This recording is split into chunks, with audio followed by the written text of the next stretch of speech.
يبقى مادام في verb بعد me in the infinitive form يبقى اختياراتي تقريبا محددة. Which ones am I gonna choose? He had me tidy. لا، كانت لازم تبقى he had me too tidy. Or he had got or he got or he was gotting. So he had me tidy. لو كانت he got كانت هتبقى he gets me or he got me to tidy the room.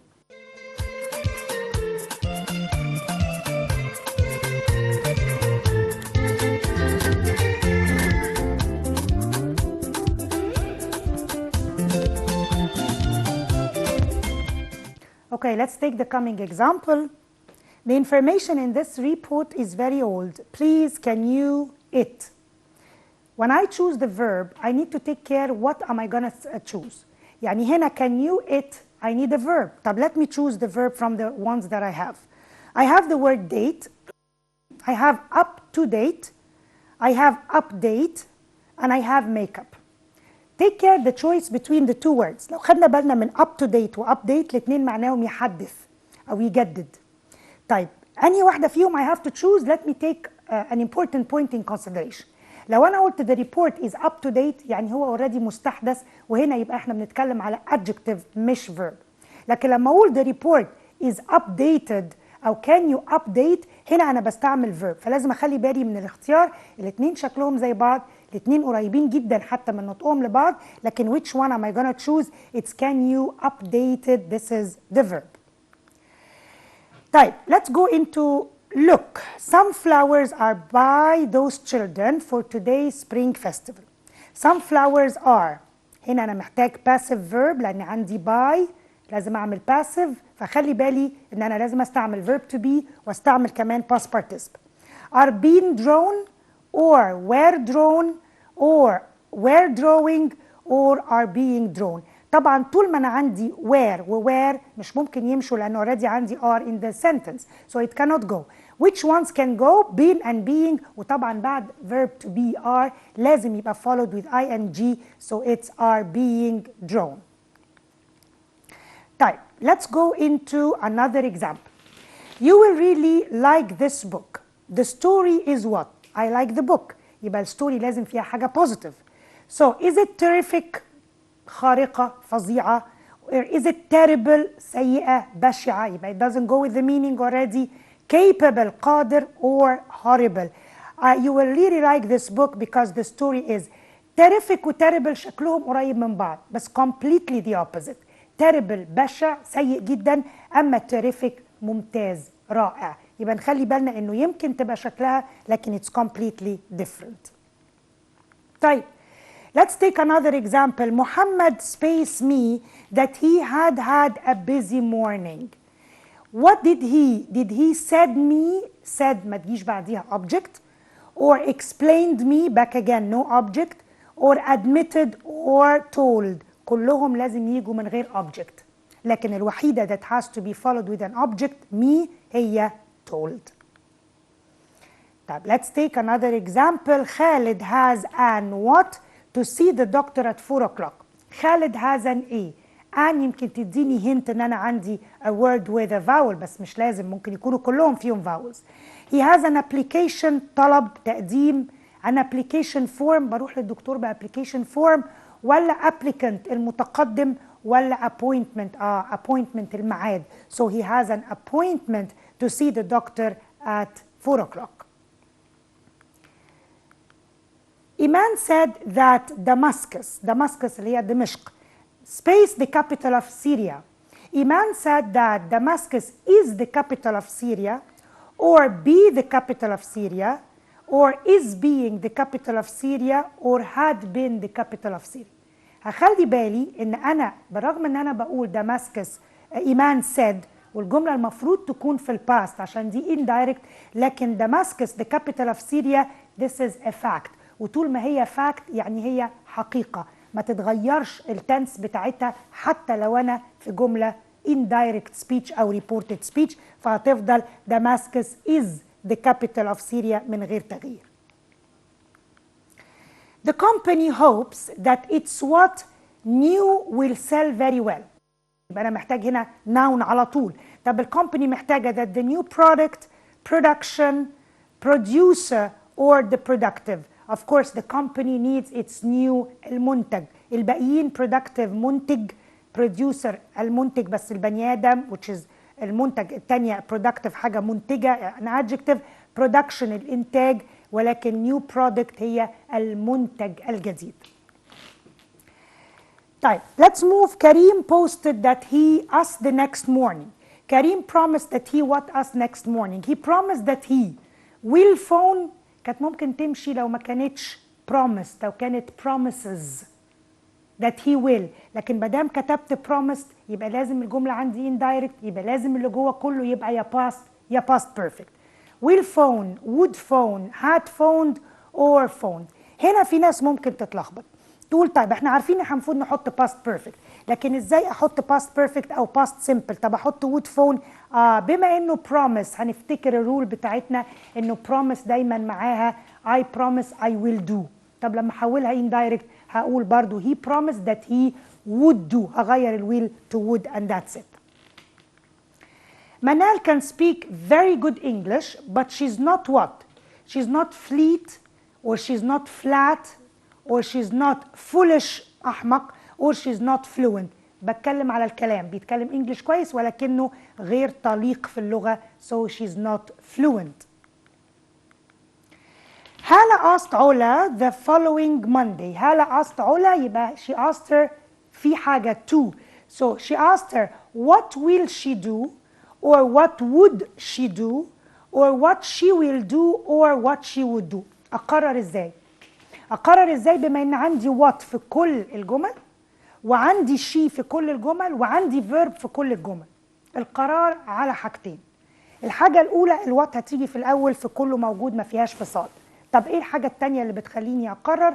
بقرر على الترتيب التالي. بعد الوات أو بعد الكويستشن وورد هحط السبجكت يعني she or he or we وهحط الفيرب بعديه. ده أول قرار.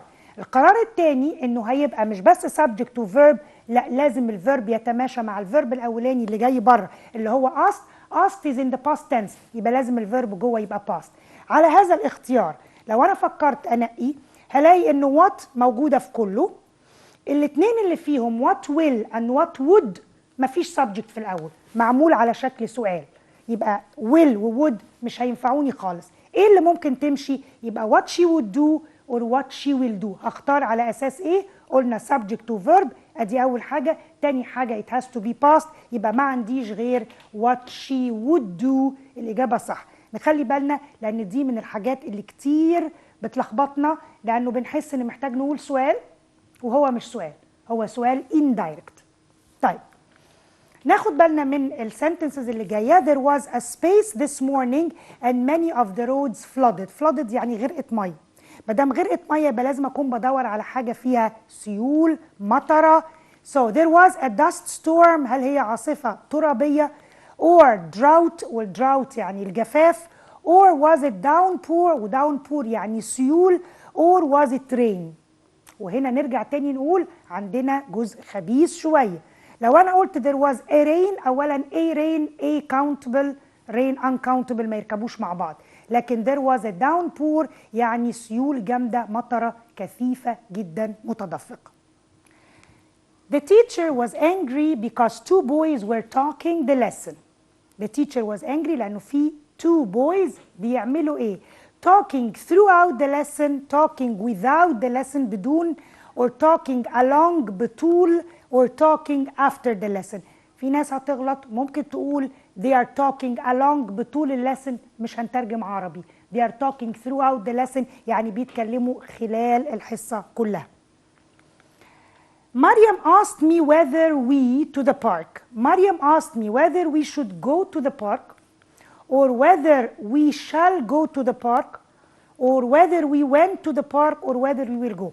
هنرجع تاني نعيد نفس اللي قلناه بس مش هنعيده كله. هنخلي بالنا بنختار whether بنختار WH question اللي بعده لازم subject لازم verb واللي بعديه لازم يكون past بدون تفكير. So مريم asked me whether we should go to the park. shall كانت ممكن تمشي لو كان عندي asks مش asked. طيب my little sister is very good at making what stories. ده collocation expression خدناه طول السنة اتكلمنا عليه. they are very funny. are they making for stories? are they making out stories? are they making of stories or up؟ حلو قوي. أنا سامعة الناس بتقول لا هي they are making up stories. to make up stories يعني to invent، يعني بيخترع قصص. The teacher wanted to know which exams I space. The teacher wanted to know which exams I pass, or which exams I have passed, or which exams I had passed or I am passing. لو اتلخبطنا هنتلخبط ما بين have passed و had passed، لأن هم دول اللي بيتكلموا على الماضي. لكن أحب أقول لكم تاني نذكر بعض ونفتكر إنه في الانdirect speech ما عندناش present perfect، يا إما past يا إما past perfect only. يبقى طبعا I had passed the exams. Mazen has had a what? He is now the manager of the shop where he was an assistant. Mazen has had a what? He has had a punishment, عقاب, or he has had a progress, تقدم, or a promotion or a protection. تاني لازم هنلاقي كلمتين قريبين من بعض. He has had a progress يعني تقدم، لكن promotion يعني ترقية. فهو طبعا بما انه بقى manager of the shop يبقى اكيد he has had a promotion. Thank you very much. Okay, the second sentence, the ship's captain ordered the sailors space harder. He ordered the sailors بعد order he ordered them to do. يبقى لازم يبقى عندي to plus infinitive. work ناس بتقول غلط سامعين. working لا. must work لا. لكن to work. Thank you very much. He ordered the sailors to work harder. It is Khulud's first day studying science at university, so she needs to find the science what? أول سنة بتدرس science في الجامعة. يا ترى هي she needs to find the science إيه؟ The science development تطور علمي، the science department القسم العلمي، or the enjoyment سعادة وانبساط، or employment توظيف. طبعا she wanted to find the science department واللي هو الجزء أو الdepartment اللي هو القسم العلمي. My friend suggested space to the sports club after school. بعد suggest لازم gerund، يعني suggested لازم فيها ing الكلمة اللي جاية بعدها. She suggested to go or suggested go or suggested went or suggested going. طبعا لسه بنقول لازم gerund، يبقى he suggested or they suggested going to the club after school. If you have a headache you should get some medicine from the. عندي صداع هجيب الميديسن منين؟ عندي مكانين، يا اما عندي pharmacy يا اما عندي from the chemists. عندنا biologist وده الشخص اللي بيشتغل على البيولوجي، florist وهو بائع زهور، chemicals كل المكونات الكيميائية، or pharmacy الصيدلية قلنا يا pharmacy يا chemists. So it's pharmacy the right answer. The teacher warned the students, warned يعني حذر the students time. So she warned them not to waste, the students not to waste time, or not wasting, or no waste, or don't waste. The teacher warned the student. بدام فيها warned يعني indirect speech وكأني بدي أمر. So كأني بدام بقول الأفيرماتيف to waste، النيجاتيف not to waste. ونخلي بالنا إن هي not to waste يمكن إحنا جايبينها not to waste، لكن ممكن في الاختيارات يبقى عندك not to waste و to not waste. ودي الغلطة الشائعة among all the students إن بيكتبوها to not waste كأنه بيحط not بعد to. غلطة شائعة جدا، لأ هي not to waste their time. هنتحرك من المالتيبل choice ومن choose the correct answer لجزء مهم جدا عندنا. Answer the following questions. نخلي بالنا في الاختيارات، نخلي بالنا what are we going to write. عارفين ان ما عندناش حاجة we are going to write about، مش هنكتب أسئلة مقالية، عارفين الكلام ده، لكن كمان الاختيار في الإجابة لازم يكون دقيق جدا.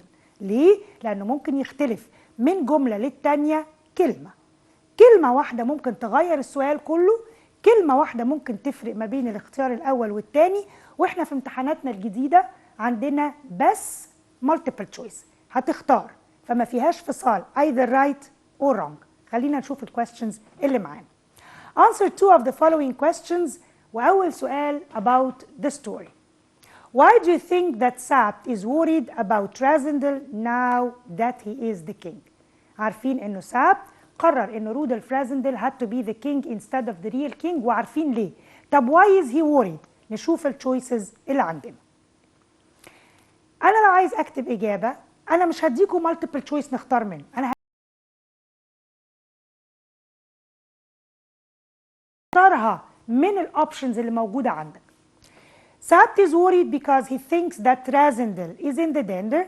Rasendel doesn't want Sabt's men to follow him and says that he will visit the summer house alone. The second question. What do you think might have happened if Antoinette have plotted لو أنطوانيت دو موبون عملت خطة عكس رازندل، يعني لو عملتها ضده، يا ترى what is going to happen? The suitable answer that you need to choose, if she had plotted against Rasendel, she wouldn't have told him how to find the ladder, so he wouldn't have been able to get out of the garden. And this would have been dangerous, so she also wouldn't have told him about the king. نخلي بالنا انه احنا بندي الاجابه الصح اللي حضرتك هتختارها بالامتحان مش بالكتاب، انت مش هتكتب. Why do you think that Sabt stopped Rasendel telling Princess Flavia who he really was? يا ترى ليه؟ I think Sabt stopped Rasendel because Sabt's plan is working.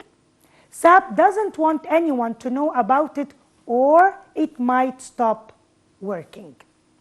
أسئلة الستوري مش هتقدر تذاكرها multiple choice، لكن الطبيعي ان انت هتعمل فيها هتعمل فيها تبقى عارف الموضوع وانت اللي هتختار the right answer من جوه التشويسز اللي موجودة عندك.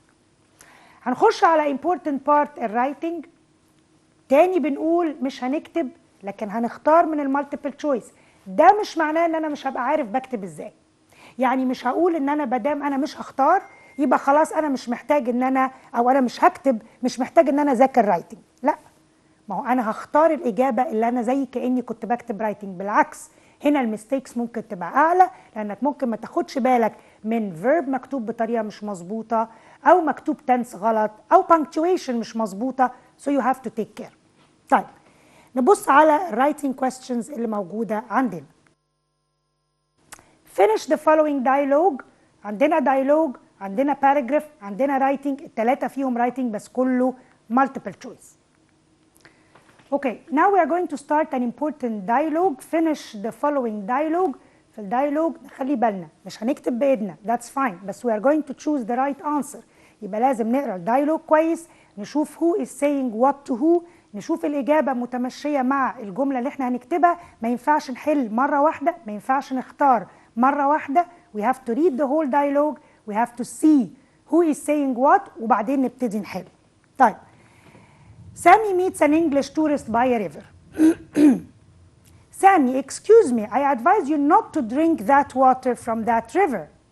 التورست هيرد يقول له حاجة، جملة مش سؤال، وبعدين يقول له I know that the water isn't very clean. Question from Sammy's side. الانسر I'm from England. I've just spent a week walking across the desert. Another question بس جملة شكلها فيها تعجب. Wasn't it dangerous? No, I studied how to live in the desert before I came here. Sammy, I've got a lot of hobbies and interests. Sport is my favorite and I'm going to surf in the desert later. مرعبة. How can I do this? Sammy سأله سؤال غريب فرد عليه التورست قال له skill such as using the sun to find your way. What are your hobbies and interests? Sammy is asking another question. No, I'm not joking. Look, you can watch me surfing on my phone. طب let's see the answers together. Excuse me, I advise you not to drink from that water or from that river. يرد التورست يقول له don't worry. دي كانت الإجابة اللي احنا مستنيينها. I don't drink it. I know that the water isn't very clean. Question I'm from England. هيبقى إجابته where are you from؟ مادام بيقول لي I'm from England مش مشكلة الجملة التانية، هو خلاص بيسأل على أول part، الجزء التاني ده more explanation. سامي is going to ask a question ويقول له no I studied. يا ترى هيسأل يقول له ايه؟ هو مش سؤال، نخلي بالنا هو تعجب. That's amazing and then wasn't it dangerous. الإجابة بتاعته coming in the following. طيب نشوف الإجابة اللي سؤالها ده skills such as using. يبقى بيسألوا ايه هي السكيلز، يبقى which skills did you have and then the answer for it. السؤال اللي قبله بيقول له what are your hobbies. هيرد سامي يقول له I have got a lot of hobbies and interests and sport is my favorite. آخر سؤال no I'm not joking. look فلازم يقول له are you joking وهنا أو you must be joking. طب ينفع يقول له are you joking مفيش question mark، يبقى لازم يبقى فيها must be وهو بالتأكيد أنت بتهزر أو بالتأكيد أنت بتقول كلام مش حقيقي. قال له no I'm not joking. خلصنا الدايلوجز، هنروح لأهم جزء عندنا اللي هو الترانسليت. يمكن الترانسليشن بنسأل دلوقتي هنعمل ترانسليشن ازاي، ما تقلقوش everything is gonna be clear بعد فترة قليلة. translate into Arabic ونشوف الجملة اللي عندنا. الأهلي club won the bronze medal for the second time in its history in the World Clubs Championship. حدث كان مهم. طب يا ترى هنترجم نقول ايه؟ فاز النادي الأهلي بالميدالية البرونزية للمرة الثانية في تاريخه في بطولة العالم للأندية.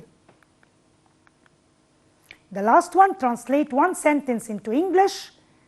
أدى انتشار مرض COVID-19 المستجد إلى عدد كبير من الإصابات والوفيات في العالم منذ العام الماضي، وهناك حاليا العديد من الاختبارات لإيجاد مصل فعال ضد هذا الوباء. كلمات مهمة جدا نخلي بالنا إنها to the point.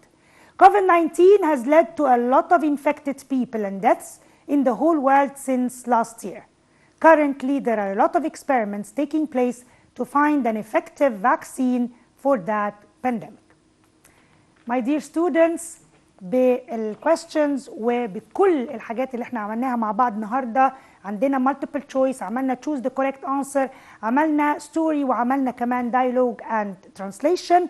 I think by this we have got a good revision for today. We still have another revision. Please be with us. Try to review all what we have done and be ready for the coming session. Thank you, dears, and goodbye.